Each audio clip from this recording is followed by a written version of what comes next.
If you're planning to retire and stay long-term in Thailand, this is the video for you. All right, so we've made it to video number 3. Let me set the stage for you about this video. This video is very important. So if you're planning to retire and stay long-term in Thailand, I'm going to go through a whole list of things that you're going to need to know and do. And I'm also going to share my personal experience with you because I've been through this. So I'm going to give you some tips. I'm going to give you the good, bad, the ugly, and things to look out for to try to make your experience just a little bit better. That's the goal in all of these videos that I'm doing. I learned the hard way. I really didn't have people helping me. And that's really one of the reasons, this series exists, is to help you and make your experience just a little bit better. Okay. So we're going to do the topic of you've come to Thailand to retire. So we're going to do a whole other video on the different visas available. That's a whole different subject. In this video, we're going to focus on you've come here to retire, and you're going to be on the standard retirement visa, okay? So let's just talk about the requirements. You have to be at least 50 years old or older at the time of application, okay? And here's the one thing I want to say up front right away. This is kind of the catch-all that everyone forgets about when they get here in country and they're busy and they're getting ready to go through this process.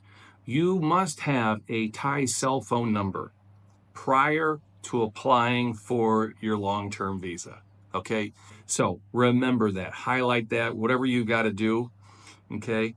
And it's not hard to get, but there's a process involved, and we're going to talk about that. Okay, visas. There's many kinds. We're going to talk about the O visa, the old retirement visa here, which does not require insurance. It does not require medical insurance for this particular retirement visa. So this is the path of least resistance.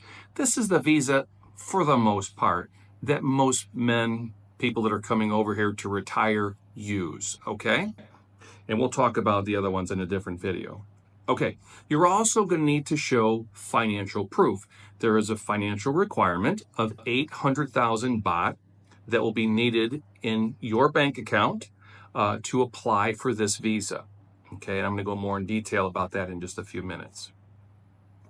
Also, if you're not using the O retirement visa, you will need medical insurance. And typically, the OA visa is done outside of Thailand prior to coming in, okay? So keep that in mind, all right? Also, when you get to Thailand and you need health insurance, that's a little hard to understand. Where do you go? How do you start doing that? I'm just going to make it simple because all of these videos are to try and make your experience the path of least resistance in the beginning. There are insurance brokers here in Thailand. They're easy to find. Most of them speak English, and I'd recommend going through an insurance broker in the beginning. It'll help you. Everyone's situation is a little different, so to go into all the different policies and all that would just not make sense. They do a really good job. I used one. I still use one, so remember that. Okay, having your passport with at least 18 months available on it while you're here in country, okay? So it has to, if it's really close to expiring, make sure you renew it in your home country before you come to Thailand, okay? And also, and I mentioned this in the previous video, if you're a big traveler and your passport book has all sorts of stamps on it and there's really 1 or 2 pages left, make sure you get a new passport before you come to Thailand.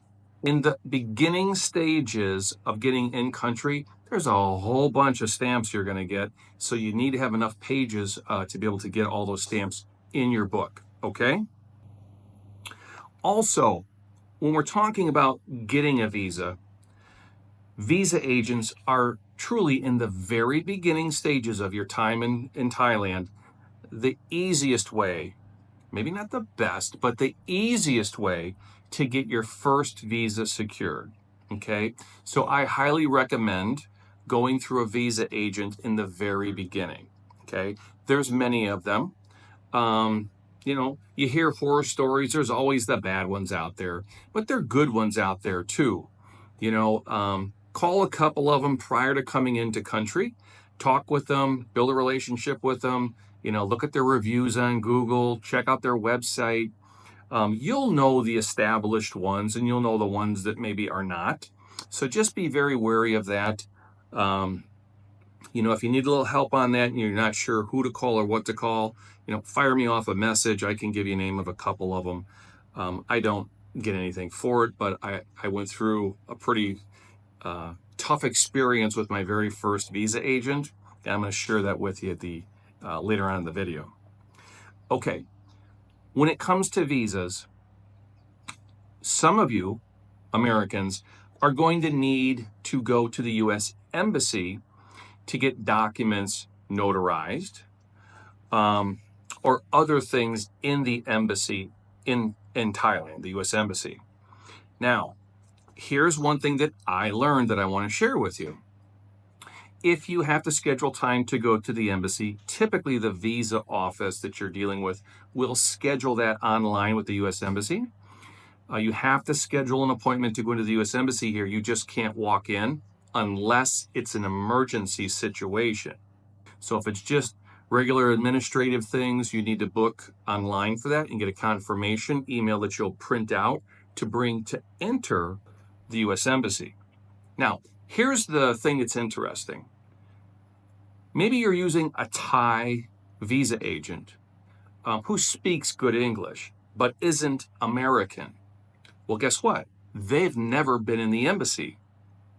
So what I found was that I was being told, you got to go here, you got to do this, this will happen, blah, blah, blah, blah, blah, once you get into the U.S. Embassy. Well, that didn't happen. And it was completely different than the visa agent had told me. And the reason being is they're not American and they can't enter the embassy. So they were going off of word of mouth, hearsay, just kind of creating some stories. And it ended up being a nightmare. Okay. So things to think about that you would not think about up front coming to Thailand dealing with a visa agent. Okay. There are visa agents that are American that maybe have a Thai partner, and so on and so forth. So when you're doing your due diligence and calling and finding the right visa agent for you, think about that. That's something that I hear a lot of people never mention, but I had a nightmare experience just because of that. Okay, I'll get off the soapbox on that one. That one really peed me off. Okay, opening a bank account. Now, this is where your Thai visa agent can come into play. It's kind of like the chicken or the egg. What comes first? Well, you need a visa, and you're going to need a cell phone number to get a bank account opened in Thailand. And how does that all happen? It happens all at once with your visa agent, depending on the visa agent that you're using. So that's why I'm saying the visa agent is truly the path of least resistance upon arrival in Thailand. Now, long term, once you're established, you can renew your visa by yourself. And quite frankly, I have with my Thai wife. But the visa agent helped. And, if something happens down the road, there's a need to change your visa, speed, and just, being able to get it done quickly, the visa agent can help you do that. For example, when I first got into Thailand, I was on a retirement visa. And while that was the path of least resistance for me, from a long-term perspective of staying in Thailand, it was not the best option. I'm now on I'm on the marriage visa in Thailand. Now that opens up a whole different dynamic, and I'll just briefly tell you the difference. My goal long-term is to get permanent residency and then eventually apply for citizenship, to be a Thai citizen and get my Thai passport, which can be done and is done all the time, but that doesn't help a Thai visa agent, does it? They lose a customer. So here's what I want to tell you. On the standard retirement visa, the O visa, you cannot then, after several years, apply for permanent residency. As a matter of fact, on the retirement visa, you cannot work during that time. You have to have other visas like the marriage visa, which then you can apply for work and get work visas and stuff like that. So things to think about. We'll do a whole video on the visas coming up real quick here, so stay tuned for that. Okay, along the lines of visas, this is very important. So, you know, understanding which visa is going to be best for you is going to be talking to different visa agents, doing your due diligence, getting consultation calls done, and quite frankly, asking other people that live here long-term and have been here also what's the best option. Okay. Now, let me look. I've got my notes here, so bear with me. I want to make sure I get everything. So when you get your visa and you're in country and you're starting to live your life here, there may be the need for you to leave the country, to go back to your home country for friends or family, visits, emergencies, or you just want to travel more around Southeast Asia. Now, the key thing here is to remember this, and I highly, highly recommend that the moment you get your first visa, also get a yearly multiple entry and exit permit with your first visa. And the question is, well, why would I do that? Because if you have your retirement visa, for say, and you just leave the country, that cancels that visa. So when you come back into Thailand, you have to start the process all over again. So with the entry and exit permit, and there is a single entry exit, a multiple entry exit, get the multiple, it's a little more money, but as life goes, things happen and you might have to, leave the country a couple times throughout a year, and it can save yourself thousands of dollars by getting that. And I think it's just right around $100 or $130 USD for the multiple entry. And that changes, so don't quote me exactly on that. Okay. And then on the renewal of your visa, it's every year. So at the end of the year, or usually it's 15 months on your first visa, that kind of thing, you'll have to renew it. And there'll be similar requirements needed to renew that visa.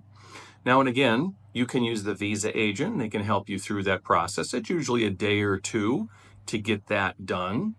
Or if things have changed along your first year here and you've got a Thai friend or a trusted partner that's Thai, that reads and writes Thai perfectly, they can help you with that renewal process too. Okay, which will save you some money, of course. So keep that in mind. Also, things can change in immigration at any time. It's just like in any country, specifically where I come from in the United States, requirements change.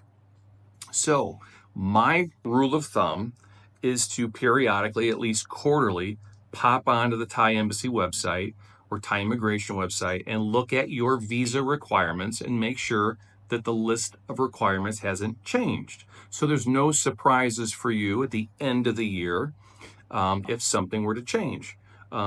Little things can happen, right? And it's better to know in advance so you can pivot and do whatever you need to do to make sure you meet those requirements upon renewal for your next visa for the following year, okay? Also, as a long-term stay, retiree in Thailand or on any visa, there are 90-day check-ins that you have to do, and it's a requirement to maintain your visa. Well, what is that? Well, in your visa, there will be a small white document that's usually folded up and put in there, and it's got your basically all of your information on where you live and your contact information.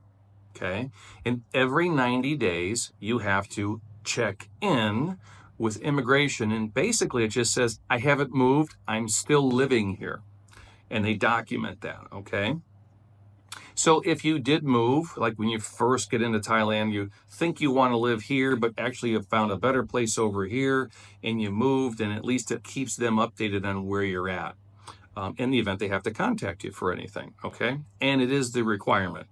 So there's two ways of doing your 90-day check-ins.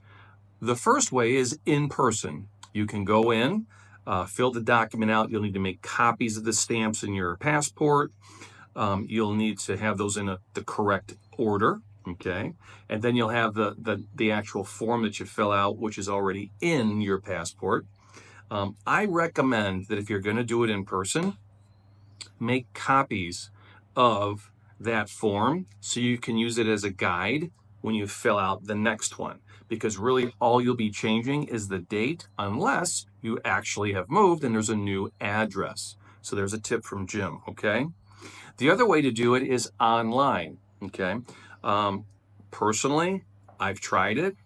Sometimes it works, sometimes it doesn't. So for me, the path of least resistance, right? I just go in. And I happen to live in an area where we have a very small regional immigration office. There's a few people in there. It's never really busy, and it's easier for me. Now, that doesn't mean if you live in Bangkok or Pattaya that you could do that. It might take several hours to do that. But a check-in for me, generally speaking, is about 10 to 15 minutes, okay? And normally we're there all the time anyway, shopping and stuff. The office, the immigration office is really close to where we do most of our shopping. So it just happens to work out for me.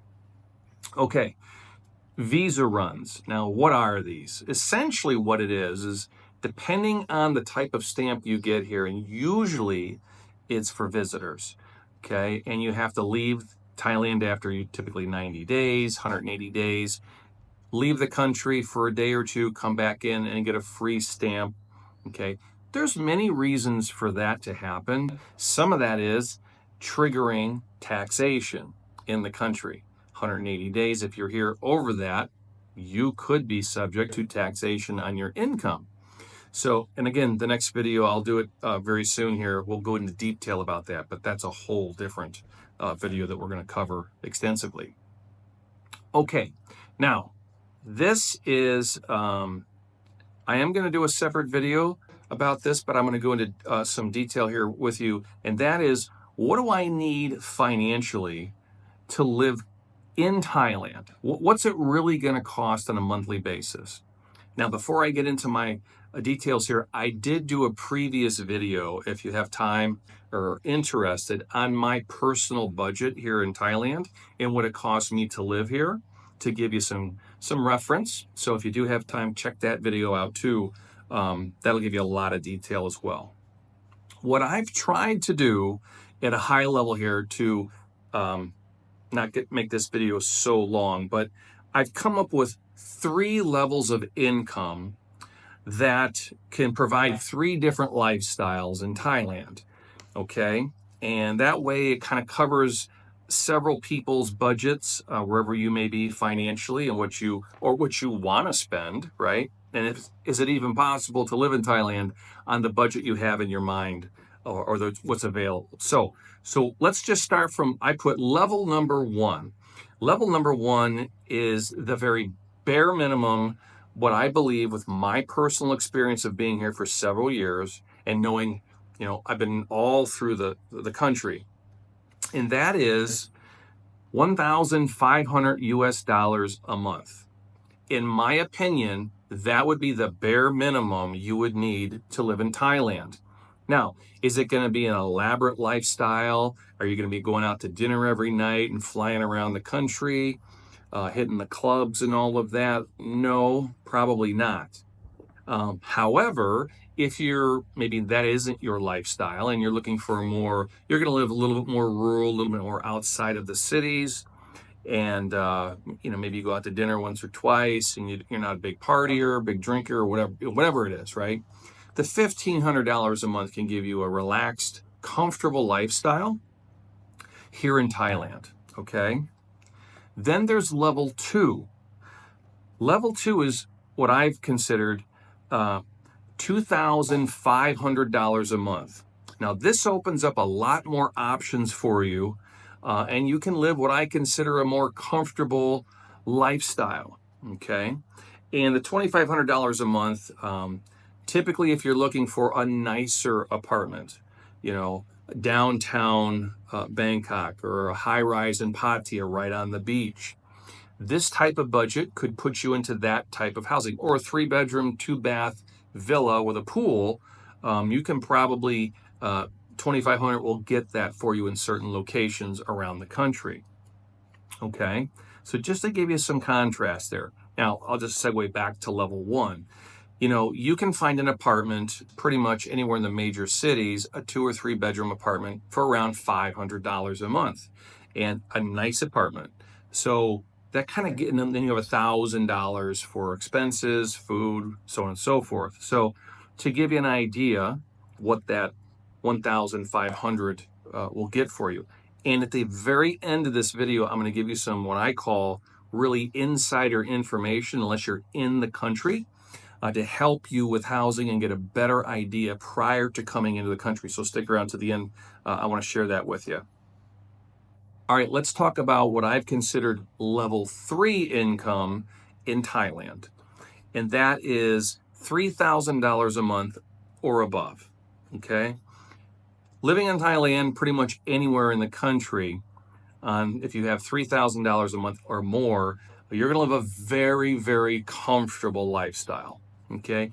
And in some circles, it would be considered you're a rich person if you have that kind of income in Thailand.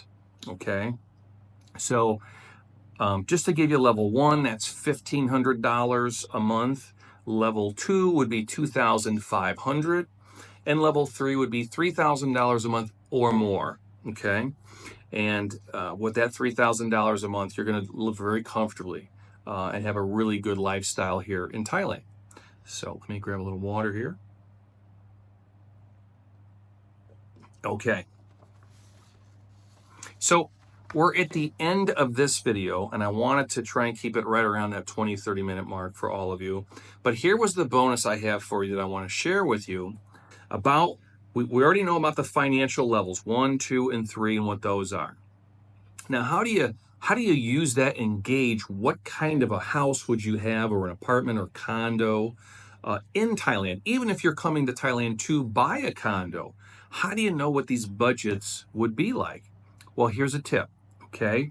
There is a website here in the country of Thailand that you can log on anywhere in the world, okay?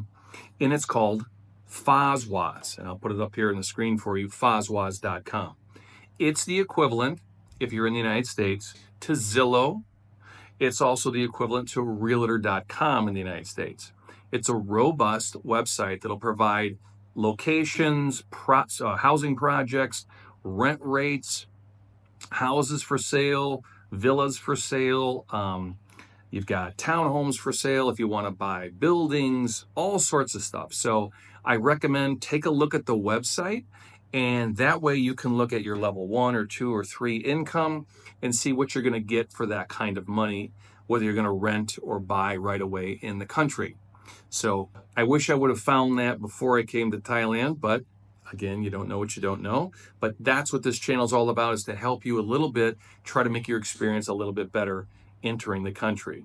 So one thing I want to talk about Fazwaz, and this just is my personal experience, okay? While it's a great website to give you ideas, show you what housing and complexes look like, and you'll get to see their fancy pools and their sky decks and all that kinds of stuff, wait till you get in country and find the location that fits you best in your personality and your budget and what you're looking for. Okay. One of the big mistakes people make when they first get to Thailand, they're all excited and they're like, all right, we're just going to call this place home because this, that, and the other thing. But they haven't been to the other cities, other locations in Thailand. Take your time. Come on in and do a little investigating. Start off in Bangkok. Maybe go to Pattaya then for a couple weeks. Then go to Hua Hin. Go down to the islands. Come on up into Chiang Mai, Chiang Rai, the province of Nan, where I'm at. Look at everything you have before you make a decision. It will help you long term, because what I've learned is I thought about Bangkok in the very beginning for me, and was really dead set on that, and ended up living way up north. And that's because I had more experience and time in the country. So those are the topics I wanted to talk about with you today. I know I covered a lot. I will leave a list in the description below for you. But I'm excited about you coming to Thailand. I've met a lot of people through the channel that are coming to Thailand, and I'm doing my best to help them give advice and my experience. It's been a lot of fun. And stay tuned, we've got a lot more videos coming. Some I think you're gonna find very, very, very helpful in the next few weeks. So until next time, remember, in life, there's always options. And in Thailand, there's certainly options that can help you have a really successful retirement life here. And I'll see you on the next video. Take care, everybody, and Happy New Year.